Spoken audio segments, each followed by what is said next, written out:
आसाराम बापू की लड़ाई आसाराम बापू की है ही नहीं।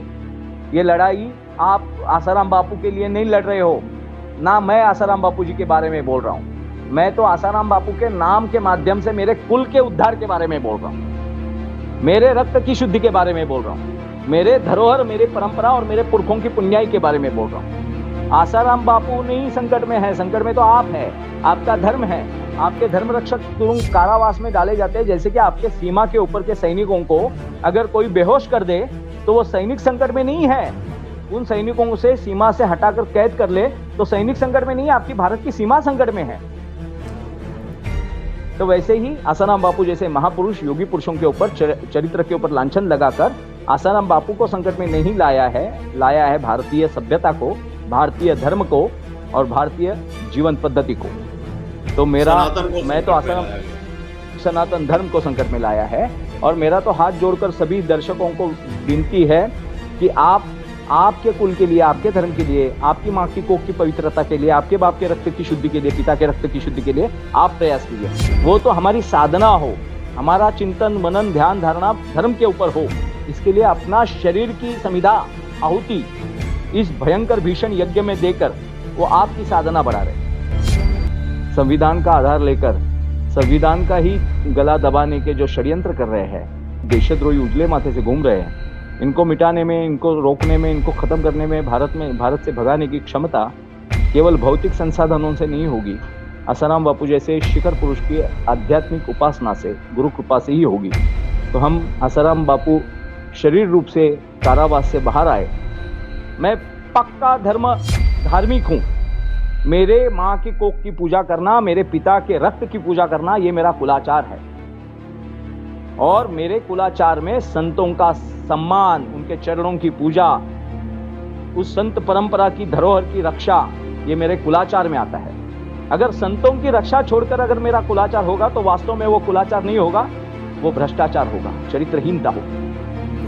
मेरे अड़ोस पड़ोस में मेरे सनातन धर्म के संतों की विटंबना हो रही है, उनको बलात्कार में फंसाया जा रहा है, सबको पता है। लड़की उत्तर प्रदेश की है, घटना राजस्थान की कहती है और एफआईआर जाके दिल्ली में दर्ज करवाती है।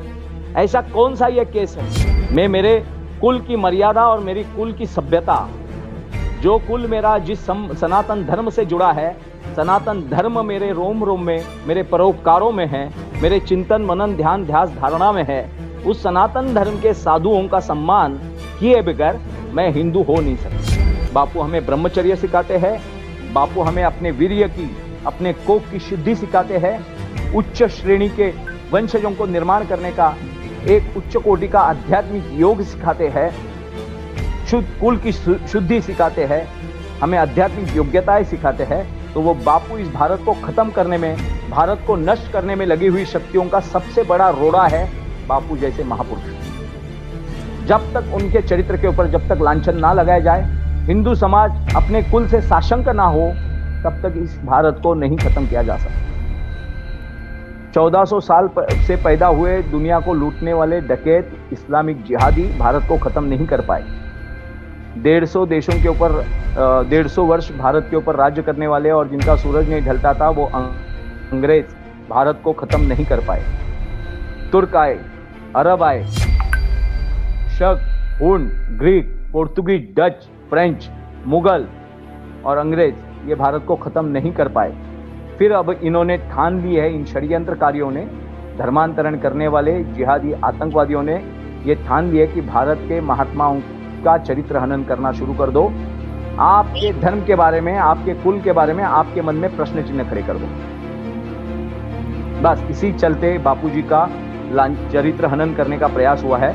और वास्तव में आध्यात्मिक स्तर पे देखेंगे तो वो योग पुरुष है, परमेश्वर स्वरूप, गुरु का जो गुरुर ब्रह्मा गुरुर विष्णु गुरुर्देवो महेश्वरा गुरुर साक्षात परब्रह्म तस्मै श्री गुरुवे नमः, ऐसा जो हम सभी लोग कहते हैं, भारत की परंपरा कहते हैं, उस परंपराओं में से श्रेष्ठ गुरु वो है जिनकी उपासना हम कर सकते हैं।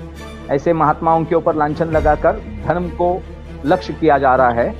मैं आज भी सभी भारतीयों को कहता हूँ, 8-9 साल हुए हैं, अब जागृत हो जाओ। किसान आंदोलन अगर केंद्र को झुका सकता है तो असली हिंदुत्व भारत में धर्म राष्ट्र क्यों नहीं ला सकता? आसाराम बापू का आना इस इंटरव्यू से तय हो जाता है कि आज से हम अपने भारत की धरोहर की उपासना और छल भ्रांति सब निकाल देंगे, उपासना में लग जाएंगे। हम भारत की संतान हैं।